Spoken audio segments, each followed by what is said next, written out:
Salem meeting வந்திருக்கு, என்ன feel பண்றீங்க விஜய் சார் பத்தி? சார் நான் ஒரு காலையில ஒரு 8 மணிக்கு வெயிட் பண்ணிட்டு சார் தளபதி விஜய் சார் பார்க்கணும் அப்படிங்கிற ஆவலை பார்த்துட்டு இருந்தோம். சோ சேலம் மக்கள், சேலம் அப்படிங்கிறது பாத்தீங்கன்னா விஜயன் கோட்டைன்னு சொல்லுவாங்க. சோ இப்போ வந்து பாத்தீங்க அப்படின்னா தமிழ்நாடு விஜயன் கோட்டையா மாறிடுச்சு. ரொம்ப பெருமையா இருக்கு எங்களுக்கு.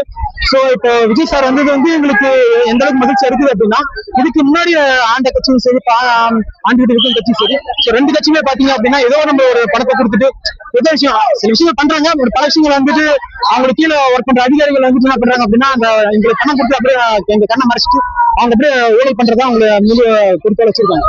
சோ இதெல்லாம் எங்க பாக்குறதா எங்க தளபதி என்ன பண்றாரு அப்படின்னா, சோ மக்களுக்கு ஒரு நல்லாட்சி ஏற்படுத்தணும் அப்படின்னு அவ்வளவு சொத்துக்களும் அவருடைய வருமானத்தை விட்டுட்டு எங்களுக்காக வந்திருக்காரு. சோ கண்டிப்பா நாங்க 2026 எங்க தளபதி முதலமைச்சரை வந்து நாங்க அரியணை ஏற கண்டிப்பா வைப்போம். சோ ஜென் ஜார்ஜ் பாட்டியில எங்களுடைய டிவிக்கு கொடி பட்டொலி சீரி வீசும், அதை கண்டிப்பா நீங்க பார்க்க போறீங்க.